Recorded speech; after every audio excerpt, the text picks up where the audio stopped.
Giữa vùng trời Bắc Cực băng giá, Na Uy hiện lên như một bức tranh hoang dã hùng vĩ. Đây là nơi những cánh rừng phương Bắc gặp đại dương lạnh buốt, nơi băng tuyết bao phủ quanh năm và thiên nhiên vẫn giữ trọn vẹn nguyên sơ. Trong môi trường khắc nghiệt ấy, muôn thú phải thích nghi để sinh tồn. Từ những con tuần lộc kiên cường, cáo tuyết nhanh nhẹn đến chim biển dũng mãnh vượt gió lạnh. Mỗi mùa đông tràn về là một thử thách sinh tử, nhưng cũng là lúc thiên nhiên phô bày vẻ đẹp mạnh mẽ và dữ dội nhất. Hãy cùng chúng tôi bước vào hành trình khám phá.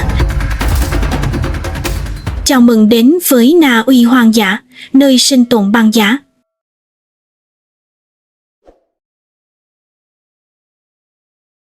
Một trong những biên giới hoang dã cuối cùng của trái đất, nơi thiên nhiên vẫn còn thở những nhịp điệu cổ xưa nguyên sơ.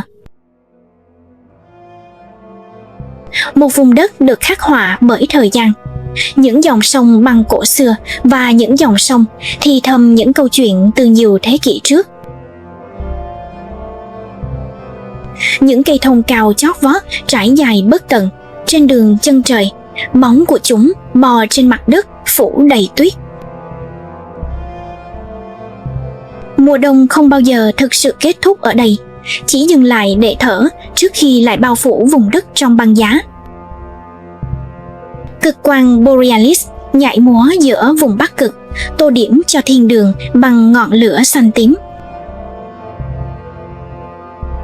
Thời gian kéo dài hơn như dòng sông băng tàn chảy như hơi thở, và cơn gió âm độ, chậm rãi, cổ kính, vô tận.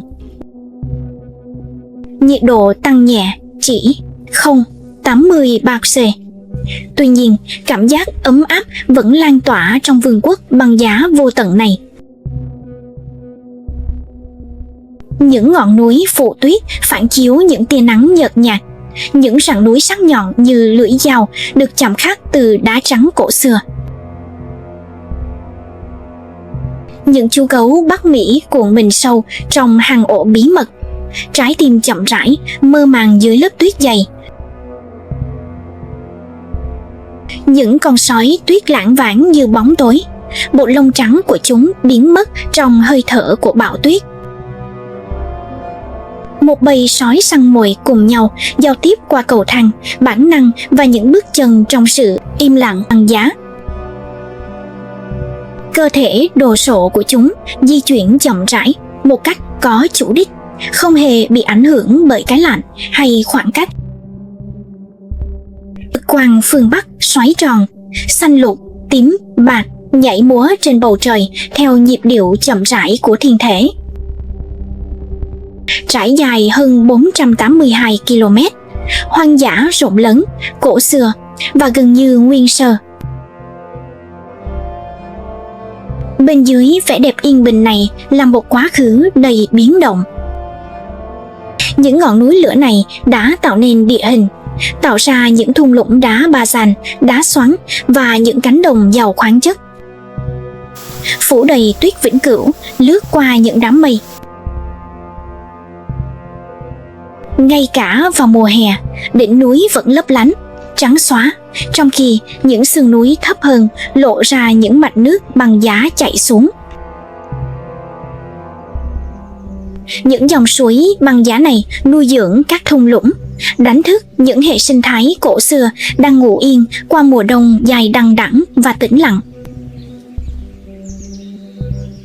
Trong khi những ngọn núi ngủ yên, sự sống vẫn di chuyển trên những cánh đồng tuyết, những đàn đoàn lữ hành rong ruổi, 42 con vượt qua những khoảng cách vô cùng khó khăn.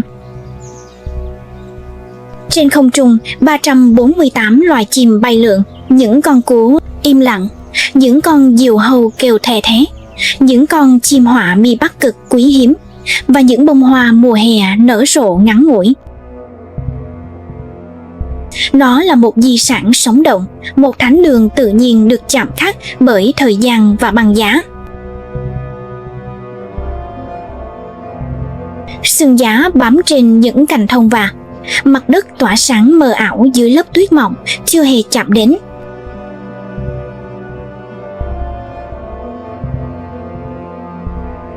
Bình minh ló dạng phủ một ánh sáng vàng nhạt lên khung cảnh băng giá, và mặt đất tỏa sáng mờ ảo dưới lớp tuyết mỏng chưa hề chạm đến. Bầu trời bừng sáng, phủ những chiếc bóng dài từ những tán cây. Cuộc sống vẫn tiếp diễn từng khoảnh khắc nhanh chóng. Bình minh trải dài trên những đồng bằng rộng mở, thắp sáng những ngọn cỏ cao với ánh vàng rực rỡ. Một đàn bò xả hương gặm cỏ một cách yên bình. Hình dáng đồ sộ của chúng in bóng dài dưới ánh sáng. Bộ lông xù xì của chúng giữ lại cái lạnh của màn đêm. Hơi nước bốc lên từ hơi thở ấm áp của chúng thành những đám mây dày.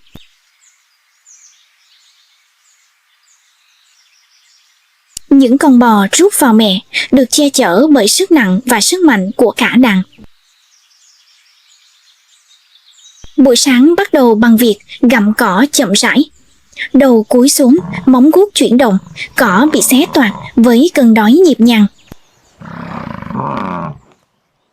Mặt đất tĩnh lặng, chỉ có tiếng gió thổi, tiếng xào xạc của lông và cỏ cao. Nhưng gần giữa đàn, một con bò xạ hương to lớn đứng căng thẳng, mắt cảnh giác và bồn chồn. Khơ bắp của nó nổi lên dưới lớp lông dày, vai nó nhô lên theo từng hơi thở chậm rãi, thong thả. Có một cơn bão trong máu nó, một cơn bão không chờ đợi sự thách thức, chỉ chờ được giải phóng. Nó chồm lên và dậm móng xuống, cào đất và cỏ trong cơn thịnh nộ dữ dội. Bầy đàn dừng lại, đầu ngẩng lên, căng thẳng lan tỏa như lửa trên không khí thảo nguyên khô cằn. Không báo trước, nó gầm lên. Một tiếng gầm như sấm rền làm rung chuyển sự tĩnh lặng. Một con bò đực trẻ hơn, bồn chồn và táo bạo, phá vỡ sự im lặng bằng một tiếng khịt mũi sâu. Không dừng lại, chúng lao về phía trước, bùng lên mặt đất, mắt dán chặt vào con đầu đàn thống trị. Con đầu đàn không hề lùi bước. Nó bước tới, bình tĩnh, đôi mắt rực cháy cơn thịnh nộ nguyên thủy. Rồi va chạm. Chúng lao tới, va chạm như hai tảng đá lăn, làm rung chuyển mặt đất dưới mũ trùm đầu. Âm thanh vang vọng khắp thung lũng, một lời tuyên bố dữ dội về cuộc chiến giành quyền lực tối cao. Những đám mây bụi bốc lên sau mỗi cú va chạm, cơ thể chúng xoắn lại trong một điệu ballet tàn bạo của sức mạnh nguyên thủy. Chúng lại đập mạnh, móng guốc cắm sâu xuống đất, cổ căng ra, mắt hoang dại với tầm nhìn đầy thách thức. Mỗi cú đập tạo ra những làn sóng xung kích lan truyền khắp mặt đất như những cơn địa chấn nhỏ dưới cỏ. Không con bò nào chịu nhượng bộ, sừng khóa chặt, vai run rẩy vì sức kháng cự. Bầy bắt đầu xô đẩy. Những con bê bị đẩy lùi sau lưng mẹ, vòng tròn siết chặt quanh những con khổng lồ đang đấu tay đôi. Mặt trời từ từ lên cao, phủ bóng dài xuống chiến trường. Sừng, bụi và sự thống trị. Một cú đập cuối cùng đánh bật kẻ thách thức về phía sau. Móng guốc của nó trượt đi, mất thăng bằng dưới thân hình đồ sộ. Nó rên rỉ, chớp mắt rồi từ từ rút lui. Nỗi đau buộc nó phải đầu hàng hơn là sợ hãi. Chiến thắng thuộc về chú bò già, không chỉ bằng sức mạnh mà còn bằng sự kiên nhẫn được tôi luyện qua kinh nghiệm. Gió cắt qua những tán cây cổ thụ, thì thầm những bí mật sinh tồn vào không khí buổi sáng giá lạnh. Bên dưới vẻ đẹp băng giá này là hiểm nguy, đói khát và sự đòi hỏi không ngừng nghỉ của quy luật mùa đông của tự nhiên.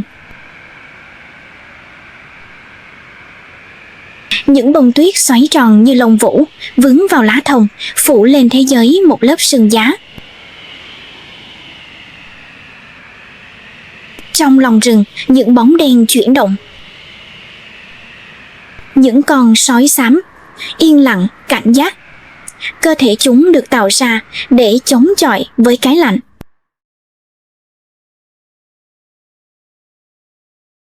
Dưới lớp tuyết dày, một con sóc đất ngủ say trong hang của nó, ngủ đông cơ thể nhỏ bé của nó, được bao bọc trong sự ấm áp và lông dày đặc của nó.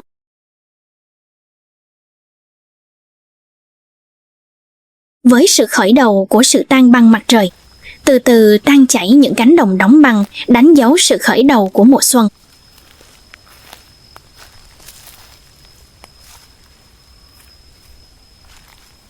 Sóc thức dậy, mở đôi mắt nhỏ, đầy ánh sáng của nó chuyển động nhanh, nhận thức được nhiệm vụ của mình cần tìm bạn đời.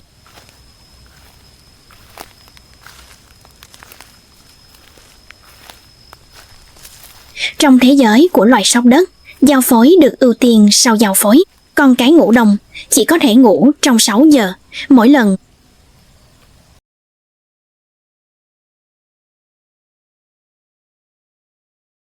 Con sóc đực lao ra khỏi hang, bàn chân của nó gặm cỏ trên mặt đất ướt khi tìm kiếm bạn tình.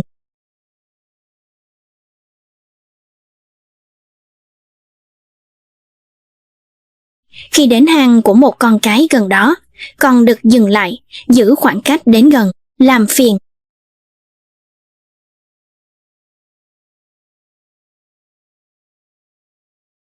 Cô ấy theo bản năng tự nhiên, con đực tự chạy chuốt. Bộ lông của nó sáng lên dưới ánh sáng của mặt trời, cho thấy sức khỏe và sức mạnh của nó.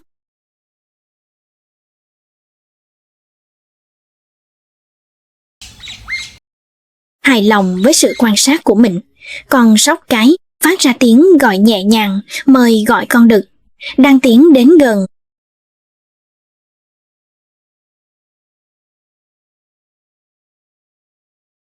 Con đực chạy với tốc độ cực nhanh về phía con cái đang di chuyển với năng lượng và niềm vui.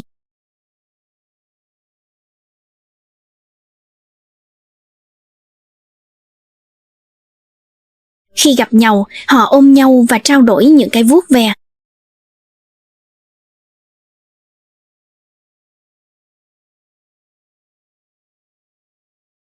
Cuối cùng, hai con sóc đất trìu mến bò về phía nhau, hang động nơi bắt đầu nảy mầm.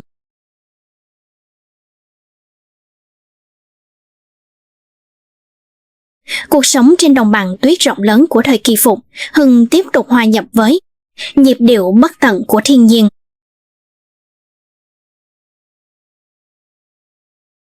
Ánh sáng nhợt nhạt của bình minh lướt qua giữa những ngọn núi băng giá, tắm chúng trong dát vàng những cánh đồng tuyết.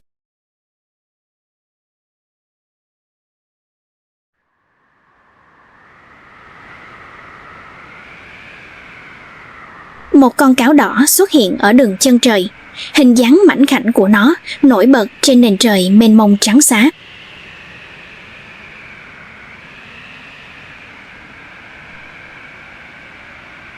Đôi tai nhọn của anh ấy quay theo nhịp điệu của những âm thanh xung quanh anh ấy trong khi đánh giá cảnh quan.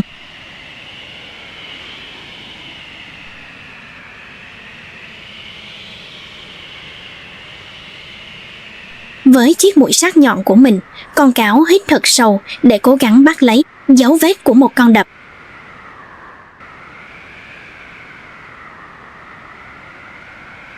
Con cáo dừng lại trước một cái hố trong tuyết, bất động và tập trung.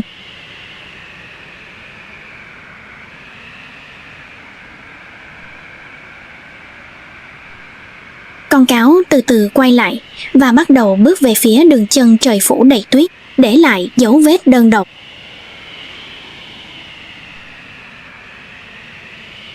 Với cú nhảy mạnh mẽ, con cáo bay lên và lặn xuống tuyết, đang tìm kiếm anh ấy. Con mồi không bỏ cuộc.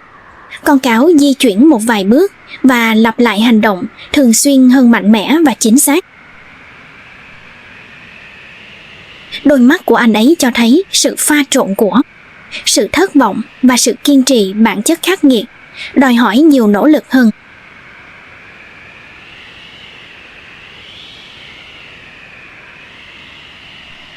Được đệm bởi một chú cáo trẻ tuổi đang nô đùa vui vẻ khi chúng đi qua phong cảnh.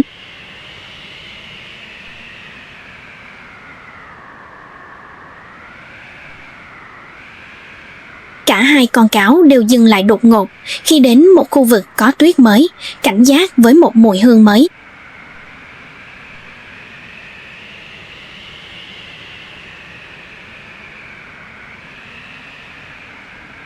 Họ hít hà một cách tập trung trong khi cơn gió lạnh mang theo mùi hương của một con mồi gần đó.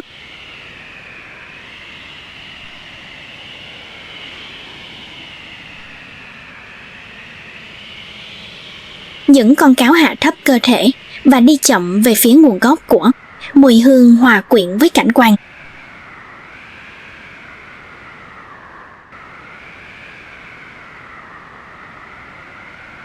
Sau vài phút của chờ đợi những chú cáo, cuối cùng họ đã xác định được nguồn gốc một con chuột nhỏ ẩn mình.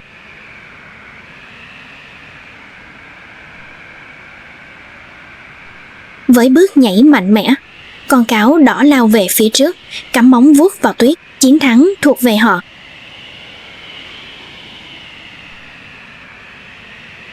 Hai con cáo chia sẻ chú chuột đang tận hưởng, nhỏ nhưng quý giá.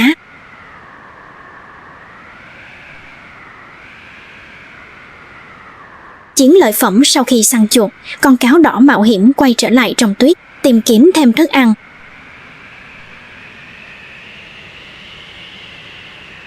Đôi mắt anh ấy lấp lánh khi anh ấy phát hiện ra một con cá tươi trên tuyết, có lẽ do chim để lại.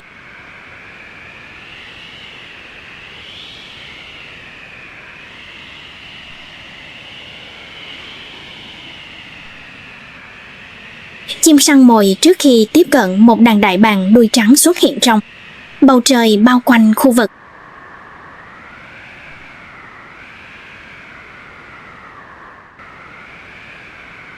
Trước khi một đàn đại bàng đuôi trắng có thể tiếp cận, xuất hiện trên bầu trời bay qua khu vực.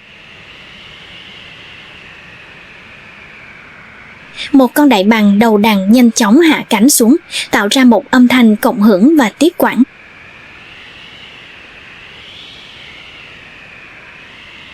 Con cáo đỏ ngạc nhiên nhìn con đại bàng bay cùng con cá, để lại một xoáy tuyết phía sau nó.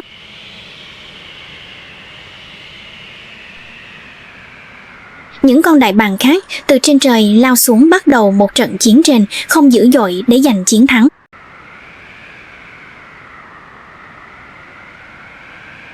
Giữa sự hỗn loạn, con cá rơi xuống đất lại trở thành mục tiêu. Dưới ánh mặt trời giữa trưa, con cáo thưởng thức từng miếng cắn đảm bảo để bổ sung năng lượng cho chuyến đi của nó.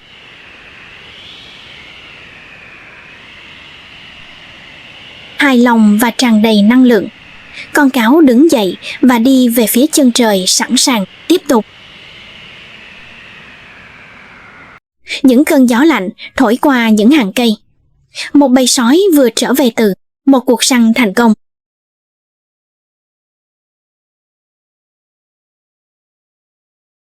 Săn mồi theo những quy tắc bất thành văn của bầy sói. Thủ lĩnh luôn ăn. Lần đầu tiên, nhưng một con sói trẻ vì đói đã phá vỡ quy tắc.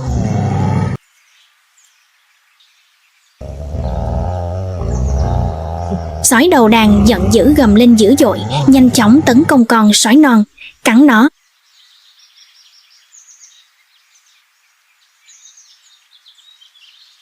Nhưng trước khi bầu không khí kịp lắng xuống, một bóng người to lớn đột nhiên xuất hiện từ sườn dốc phía dưới.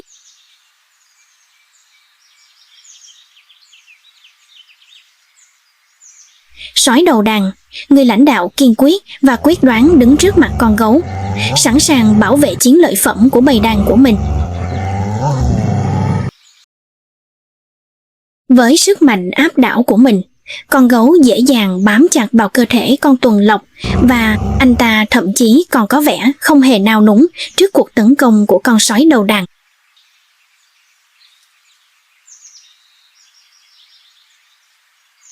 Tuy nhiên bầy sói không bỏ cuộc gầm gừ di chuyển theo vòng tròn xung quanh của con gấu với đôi mắt lạnh lùng đang tìm kiếm một lối mở. Nhưng trong một khoảnh khắc bất cẩn, con sói đầu đàn đã bộc lộ điểm yếu của mình. Con gấu nâu nhanh chóng tung một cú đánh mạnh bằng chân trước, đánh ngã con sói đứng đầu.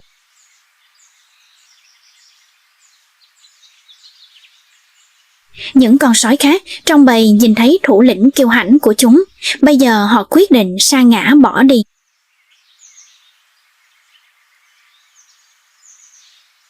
Chỉ còn lại một con sói. Anh ta là con trai của con sói đầu đàn, một con sói trẻ có đôi mắt đầy lo lắng và nỗi đau.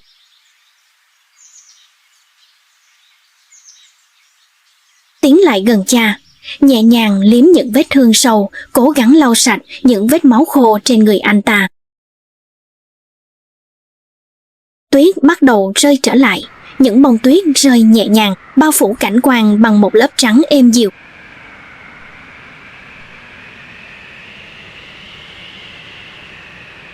Lạnh lẽo co rúm lại bên cha, cố gắng sử dụng nhiệt độ cơ thể của mình để sưởi ấm cho sói đầu đàn. Rồi từ xa như dấu hiệu của cái chết sắp xảy ra, anh nhận ra hơi thở của cha mình đã ngừng lại, chỉ còn lại sự tĩnh lặng lạnh lẽo của cái chết. Anh ấy đứng dậy và lặng lẽ nhìn cha mình lần cuối như thể muốn khắc ghi hình ảnh đó vào tâm trí mình.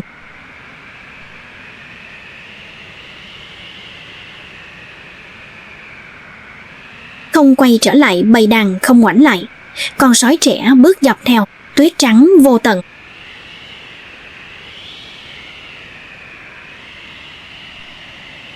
Anh đã chọn một con đường khác, con đường của kẻ cô đơn. Hình bóng anh đang thu nhỏ lại, dần dần trong không gian rộng lớn, hòa nhập với vùng đất cứng, nơi sự sống và cái chết luôn song hành. Bình minh nhẹ nhàng xuyên qua những đám mây xám đang nhô lên.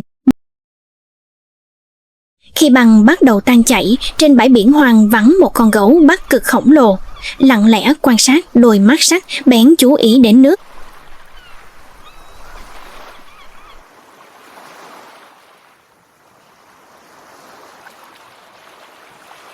Những chú cá bơi lội, nổi bật với thân hình trắng, muốt trên nền nước xanh.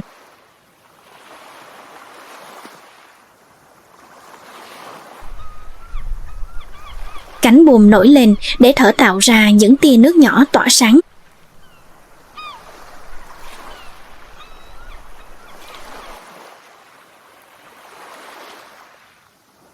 Bản năng săn mồi của gấu Bắc Cực trỗi dậy nhanh chóng khi nó di chuyển, tính kiên nhẫn ngắm nhìn.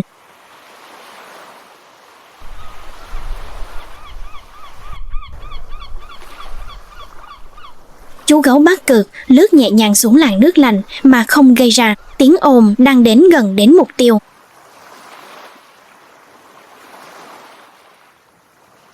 Lướt trên những tảng băng trôi, luôn để mắt đến mục tiêu của mình, một chú cá.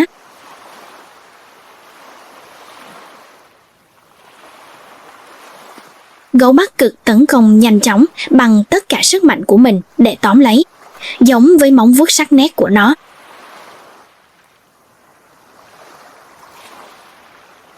Trong khoảnh khắc con non nhảy và bơi về phía đàn để tìm kiếm của sự bảo vệ.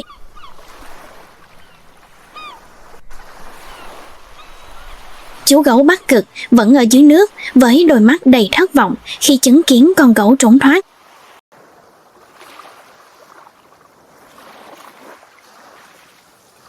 Với con mồi của mình, sau một cuộc săn thất bại, gấu Bắc Cực bơi lặng lẽ về phía bờ biển.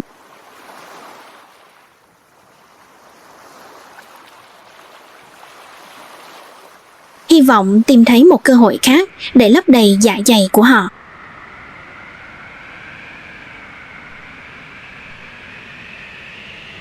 Khi họ đến gần một hình ảnh đáng ngạc nhiên xuất hiện xác cá voi xanh.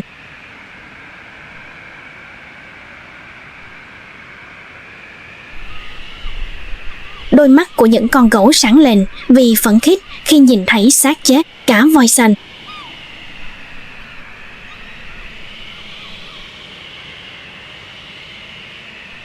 Họ nhanh chóng tiếp cận xác chết, cơn đói thúc đẩy họ di chuyển cùng.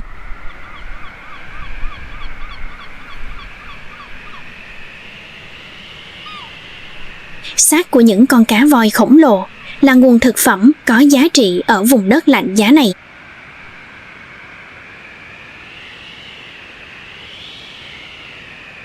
Bầy cẩu lao vào xác chết đòi phần của mình.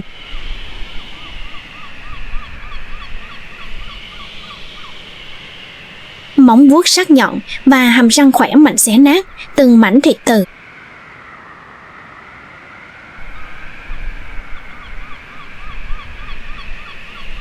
Thịt cá voi tươi sống nhanh chóng thỏa mãn cơn đói của chúng, cung cấp năng lượng cần thiết cho sống sót sau khi ăn no.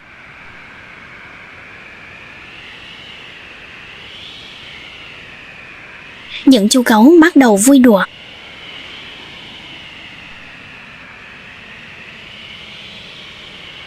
Giữa họ trên nền băng và đuổi theo bám vào nhau, tạo nên một cảnh tượng sống động trong tương phản với độ cứng.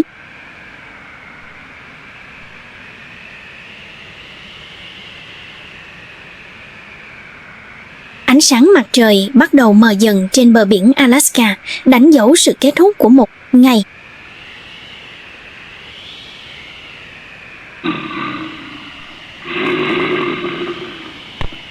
Ánh sáng của ngày phai dần nhường chỗ trong bóng tối lạnh lẽo khi cuộc chiến vẫn tiếp diễn.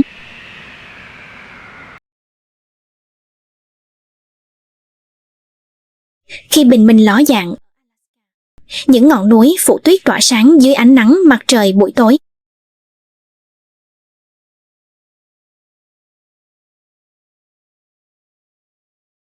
Ngày mai, một đàn gấu Bắc Cực sẽ xuất hiện trên đỉnh núi.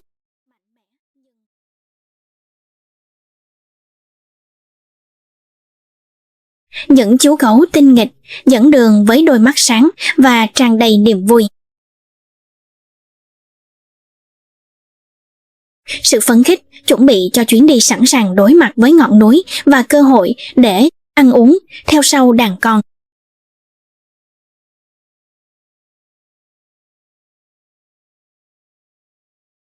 Những con gấu trưởng thành bắt đầu trượt xuống.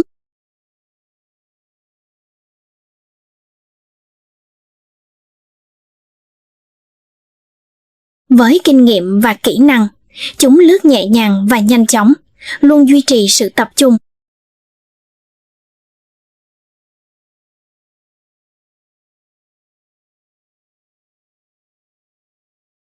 Mỗi cú nhảy mạnh mẽ tạo ra một vệt tuyết bay mù mịt khi họ lướt đi.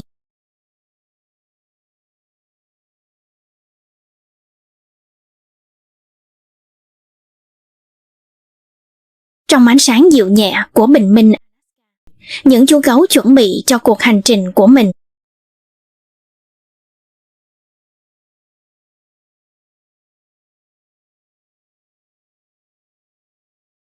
Hình ảnh của gấu Bắc Cực trượt tuyết chơi và chuẩn bị cho chuyến đi của mình trở thành một biểu tượng của những chú gấu.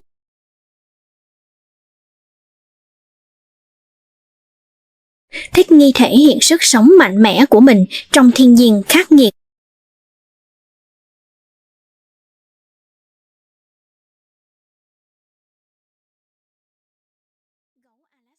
Di chuyển một cách uyển chuyển, luôn chú ý đến môi trường xung quanh, đang tìm kiếm thử thách tiếp theo của chúng.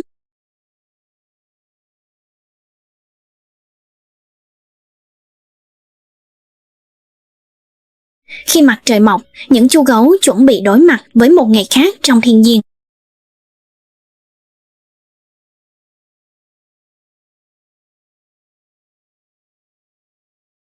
Khi họ đến chân núi, những con gấu tụ tập lại thành một rõ ràng được bao phủ bởi tuyết.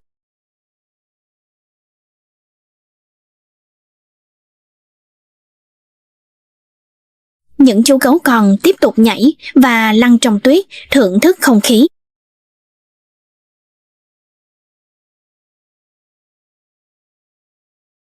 Một con gấu Bắc Cực trưởng thành xuất hiện ở đằng xa đang quan sát.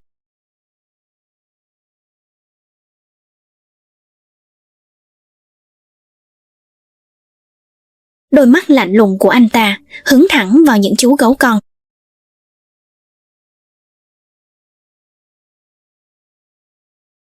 Trong lúc đi săn, gấu mẹ nhanh chóng nhận thấy sự hiện diện của người lạ và can thiệp giữa kẻ xâm nhập.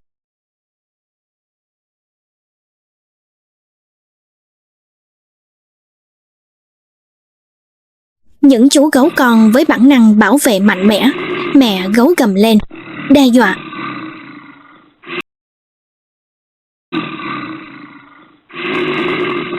Bầu không khí trở nên căng thẳng khi cả hai con gấu đối mặt với nhau, mắt nhìn chằm chằm vào nhau.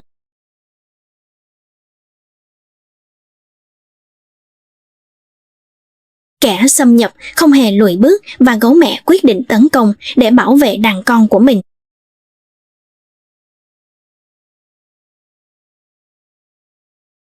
Gấu mẹ với sức mạnh và quyết tâm đã xua đuổi được kẻ xâm nhập.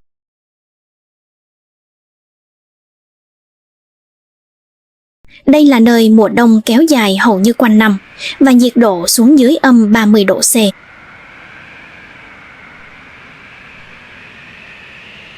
Ở đây, thực vật phải thích nghi khắc nghiệt, chỉ có các loài rêu, địa y, cỏ dại thấp bé mới có thể tồn tại. Khi hè đến, lớp băng tan chảy, lãnh nguyên bừng tỉnh trong một khoảng thời gian rất ngắn, với những thảm hoa dại nở rộ, phủ kín mặt đất, tạo nên một khung cảnh tuyệt đẹp và đầy lãng mạn.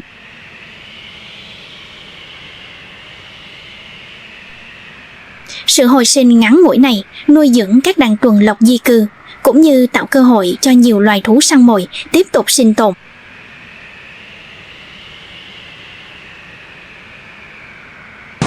Những vùng đất này đang đối mặt với nhiều thách thức, đặc biệt là biến đổi khí hậu khiến băng vĩnh cửu tan nhanh, đe dọa toàn bộ cân bằng tự nhiên ở đây.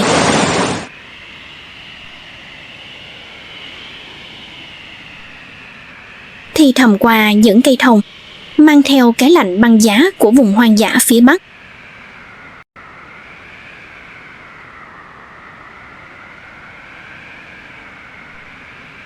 Ở đằng xa một cánh đồng tuyết rộng lớn, trải dài vô tận dưới một mùa đông nhợt nhạt.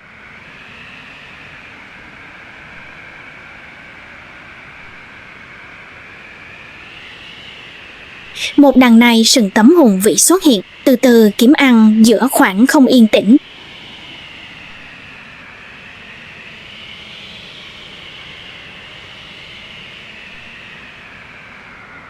Các loài lớn khỏe mạnh của chúng, giống như vương miện của những chiến binh cổ đại của vùng đất băng giá.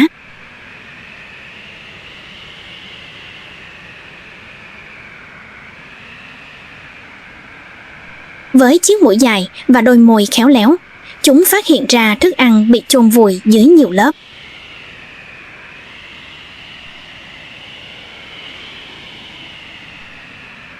Nai sừng tấm tuyết là loài vật kiên cường hoàn toàn thích nghi với mùa đông khắc nghiệt.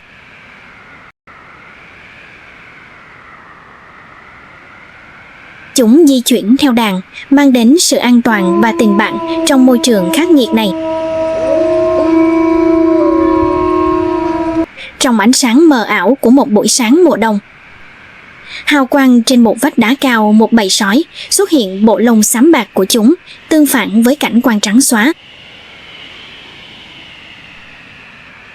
Thủ lĩnh với ánh mắt kiên quyết gầm gừ, nhẹ nhàng ra hiệu cho bầy chuẩn bị.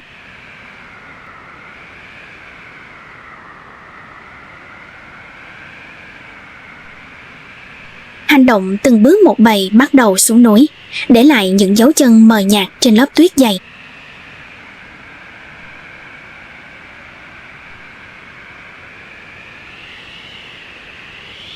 Mỗi bước đi nhẹ nhàng và cẩn thận hòa quyện hoàn hảo vào con nai yên tĩnh.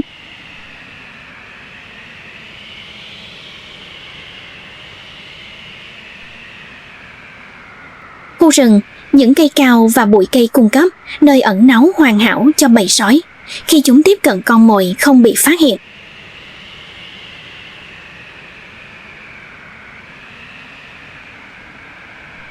Ánh mắt lạnh lùng của thủ lĩnh vẫn hướng về con nai sừng tấm dẫn đầu với độ chính xác được tính toán.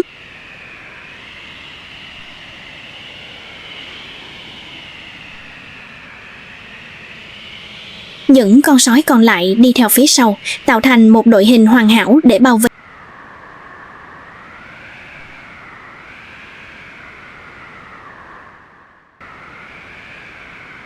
Hơi thở của chúng ngưng tụ trong không khí băng giá, tạo nên một luồng khí mù sương, làm tăng thêm kịch tính.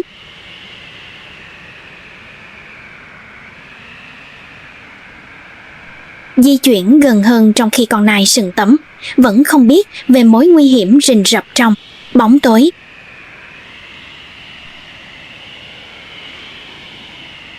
Cành cây đung đưa nhẹ nhàng trong gió như thể chúng đang nín thở trước cuộc săn.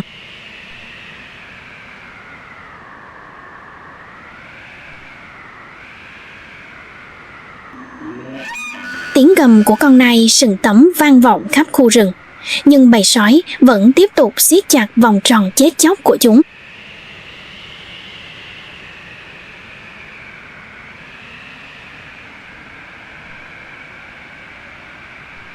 Mỗi con sói thay phiên nhau cắn vào chân, khiến con nai sừng tấm đã ngã xuống.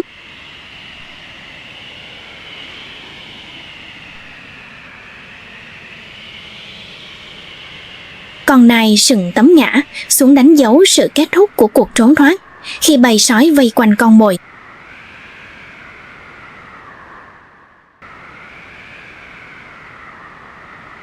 Bầy sói ngay lập tức xé xác, những chiếc răng sắc nhọn của chúng sáng lấp lánh trên nền tuyết trắng lạnh.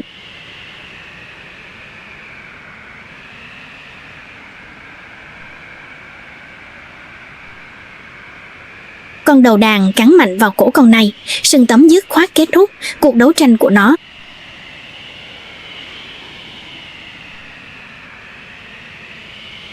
Bầy sói đã thưởng thức sự thỏa mãn, hiện rõ trong đôi mắt lấp lánh của chúng và thư giãn.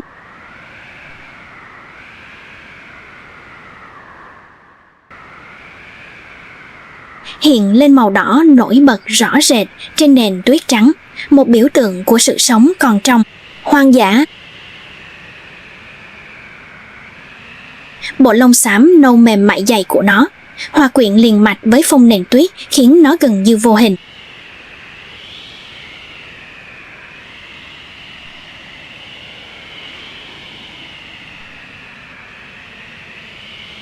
Một ngày mới lại đến. Ánh nắng vàng rực rỡ chiếu rọi những ngọn núi phủ tuyết trắng xóa với vẻ huy hoàng.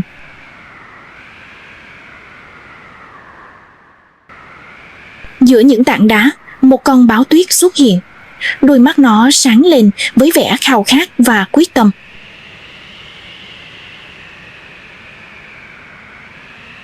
Trên đồng cỏ thấp, một đàn linh dương di chuyển một cách yên bình.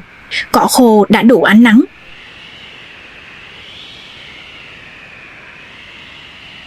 Báo tuyết tập trung sự chú ý, quan sát từng chuyển động được tính toán của từng con mồi tiềm năng. Nó ẩn mình giữa những tảng đá, chậm rãi tiến lại, gần bằng những bước chân vô hình, rình rập.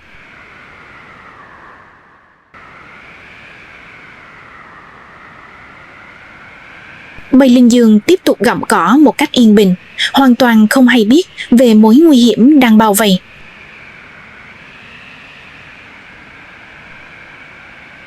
Con báo từ từ tiến lên, từng thớ cơ đều căng cứng. Ánh mắt nó dán chặt vào một con linh dương đơn độc ở rìa vực.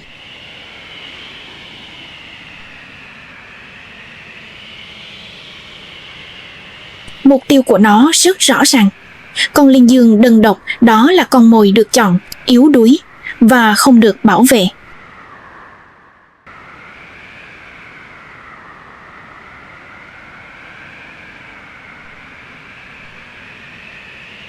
Đột nhiên, con báo lao tới với tốc độ bùng nổ, tung ra một các cuộc tấn công bao quát và chính xác.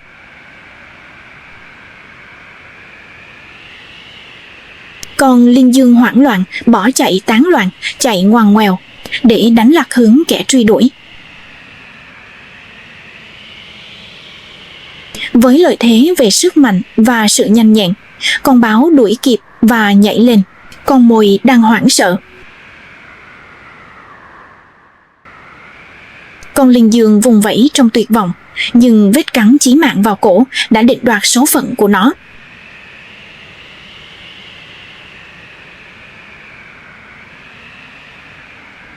Trong nơi ẩn náu, nó bắt đầu xé xác, thưởng thức chiến lợi phẩm dưới ánh sáng mờ nhạt của bình minh. Ngọn núi giờ đây yên lặng, trầm ngâm nghi lễ vĩnh cửu của sự sống và cái chết trong sự cân bằng.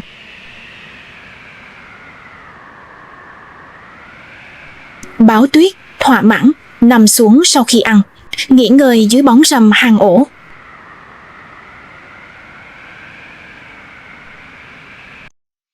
Ngày mới bắt đầu trên dãy núi đá, khi ánh nắng vàng ươm trải dài trên đường chân trời. Trước hang đá, hai con báo tuyết nằm nghỉ ngơi yên bình, quan sát từ trên cao. Một con trong số chúng rón rén bò lên và di chuyển qua những tảng đá, khám phá lãnh thổ miền núi của mình. Đột nhiên, một con chim bay lượn vui đùa, nhảy trước mặt con mèo, bất chấp bản năng săn mồi của nó. Con báo tò mò đuổi theo con chim, nhưng con chim đã trốn thoát và đậu trên một cành cây xa. Không bắt được nó, kẻ săn mồi tiếp tục lên đường, chú ý đến từng âm thanh, tìm kiếm thức ăn thực sự. Phía trước, một đàn linh dương xuất hiện giữa đồng cỏ khô cằn, bình thản gặm cỏ dưới ánh nắng mặt trời.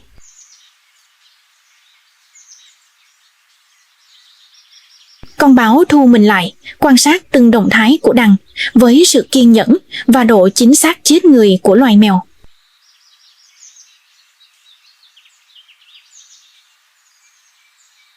Giữa chúng, một con linh dương non hơi tách ra khỏi đàn, đứng ở rìa đàn.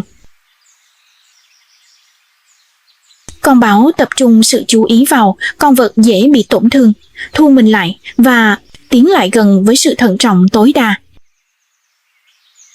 Đột nhiên, con báo tung ra một đòn tấn công, giải phóng toàn bộ sức mạnh trong một cú lao nhanh như chớp. Với tốc độ và sức mạnh áp đảo, nó đuổi kịp con linh dương đơn độc và hạ gục nó bằng một đòn tấn công hủy diệt.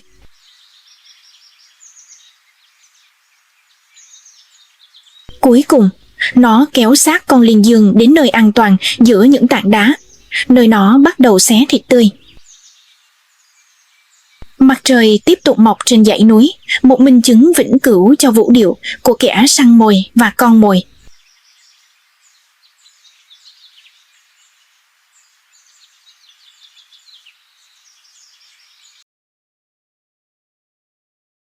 Hai con báo tuyết xuất hiện ở cửa hàng, cẩn thận quan sát đường chân trời.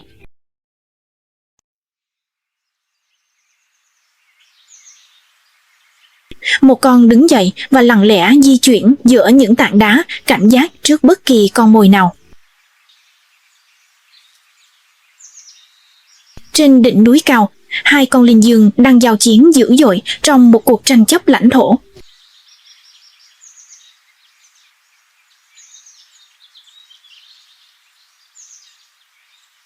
Sau vài lần giao tranh, một con linh dương đầu hàng và rút lui thất bại về phía những sườn núi xa xôi. Gần đó, một đàn linh dương khác đang tiến dọc theo một vách đá, không hề hay biết mối nguy hiểm đang đến gần. Con báo tuyết tiến đến một cách lén lút, không người và ẩn mình trong bóng tối. Mục tiêu của nó là một con linh dương đơn độc vẫn ở rìa đàn. Nhìn thấy cơ hội, con báo vồ lấy, tung ra một đòn tấn công dữ dội từ trên cao. Con linh dương hoảng loạn bỏ chạy trong tuyệt vọng, chạy vòng tròn để cố gắng đánh lạc hướng kẻ săn mồi. Con báo đuổi kịp linh dương và vồ mồi chính xác, hạ gục nó trong một cuộc phục kích chí mạng. Linh Dương vùng vẫy tuyệt vọng, nhưng chẳng mấy chốc đã chịu khuất phục trước sức mạnh của móng vuốt và nanh Linh Dương. Sau khi đã giữ chặt con mồi, con báo kéo xác con mồi trở về hang, nơi bạn tình đang chờ đợi. Trong hang an toàn, cả hai con báo bắt đầu kiếm ăn, tận hưởng chiến lợi phẩm.